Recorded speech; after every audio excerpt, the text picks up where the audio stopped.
Hello everyone, this is ফাইয়াস mini blog. কেমন আছেন আপনারা সবাই? আশা করি ভালো আছেন। আমিও আল্লাহর রহমতে অনেক ভালো আছি।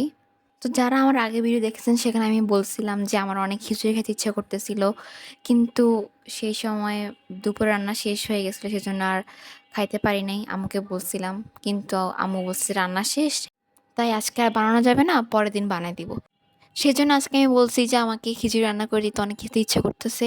তা আম্মু বলছে যে ঠিক আছে, আমি রান্না করে দেবো, খাইস। আর আম্মু আরও বলছে যে আমি যাতে আম্মুর সাথে দাঁড়িয়ে দাঁড়িয়ে কীভাবে খিচুড়ি রান্না করে, কীভাবে গরু মাংস রান্না করে সেটা দেখতে। পরে আমি বলি যে কেন, আমি কেন দেখবো, তুমি রান্না করো, আমি খাবো। পরে আম্মু বলে কি না, তাহলে আজকে রান্না করবো না, তুই যদি দেখোস তাহলে আমি রান্না করবো।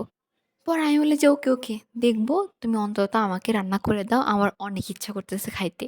তো আম্মু খিচুড়ির সাথে গরুর মাংস রান্না করছে, আরও 2-3 রকমের ভর্তা করছে। আর আমি দাঁড়াতে দেখতেছিলাম, শিখতেছিলাম কোনটার পর কোনটা দিতে হয়, কি করতে হয়, এই আর কি। আর আম্মু আম্মুর মতো রান্না করতেছিল, বুঝাইতেছিল যে এটা এই পরিমাণ দিবি, সেটা সেই পরিমাণ দিবি। আমিও দেখতেছিলাম, বুঝতেছিলাম। তারপরে আমি ভাবলাম যেহেতু আমি দেখতেছি, তাহলে আপনাদের সাথেও এটা শেয়ার করি। তো এরপর আমি ফোন নিয়ে আসলাম ভিডিও করার জন্য। পরে আম্মু বলে যে তুই যে ফোন নিয়ে আসছোস, তোর কি কোনো খেয়াল রান্নায় থাকবে? সব খেয়াল তো ফোনের মধ্যেই থাকবে, তুই তো কিচ্ছুই শিখতে পারবি না। পরে আমি আম্মুকে বলি আম্মু শিখতে পারবো, সমস্যা নেই, ভিডিও দেখে দেখে শিখে নেবো, নো প্রবলেম। পরে আম্মু বলে কি যে হ্যাঁ, আজকালকার মেয়েদের এই অবস্থা, কোনো কিছু প্র্যাকটিক্যালি শিখতে চায় না, সব কিছু খালি মোবাইল দেখেই শিখতে চায়। পরে আম্মুর এই কথা আমি শুনে হাসতেছিলাম। আম্মু বলে কি হ্যাঁ হাসবি তো, আর কী করবি। এরপর আমার রান্নাবান্না শুরু করে দেয়। প্রথমে গরুর মাংস রান্না করে, গরুর মাংস রান্না করা শেষ। এরপরে হচ্ছে খিচুড়িটা রান্না করে নেয়।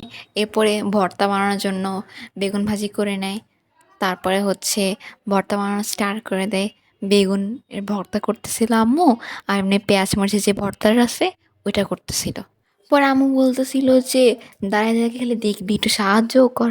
আমি বলি, আরে আম্মু পরে করবো, আমি আজকে শিখতেছি, পরে হচ্ছে অ্যাপ্লাই করব। এখন আমার কোনো ইচ্ছা নেই, এখন আমাকে শান্তিতে ভিডিওটা করতে দাও।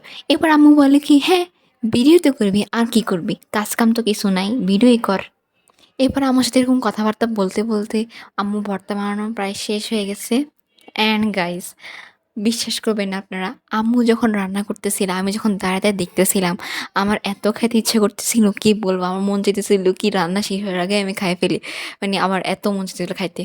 এখন আপনারা আমার এই কথা শুনে ভাবতে পারেন বা মেয়েটা কি পেটুক টাইপের, রান্না শেষ হওয়ার আগে খাই ফেলবে নাকি। কিন্তু আমি আপনাদেরকে বলে দেই, আমি এতটা পেটুক না। আসলে আমার কিছু কিছু ক্ষেত্রে আমার খাবারের প্রতি লোভ থাকে, যেমন খিচুড়ি, তারপর বিরিয়ানি, হালিম, এসবের উপর একটু লোভ বেশি থাকে। দেখলে লোভ সামলাতে পারি না। এমনি আদার্স যে খাবার দেখলে একটুও লোভ লাগে না, খাইতে মনই যায় না। স্পেশাল স্পেশাল যেগুলো খাবার আছে ওগুলো খেতে মন চায়। আর গাইস, মিষ্টি জিনিস তো আমার একটু পছন্দ না, মিষ্টি জিনিস দেখলে আমার বিরক্ত লাগে। মিষ্টি জিনিসের মধ্যে শুধুমাত্র কোল্ড কফি, লাচ্ছি, জুস বেগার এগুলো খেতে ভালো লাগে, অন্য কিচ্ছু খেতে ভালো লাগে না। আর কেক খেতে ভালো লাগে, অন্য মিষ্টি খেতে জিনিস ভালো লাগে না। আর আমার ঝাল টাইপের, টক টাইপের জিনিস খেতে অনেক বেশি ভালো লাগে, এগুলাই খাই আমি বেশিরভাগ সময়।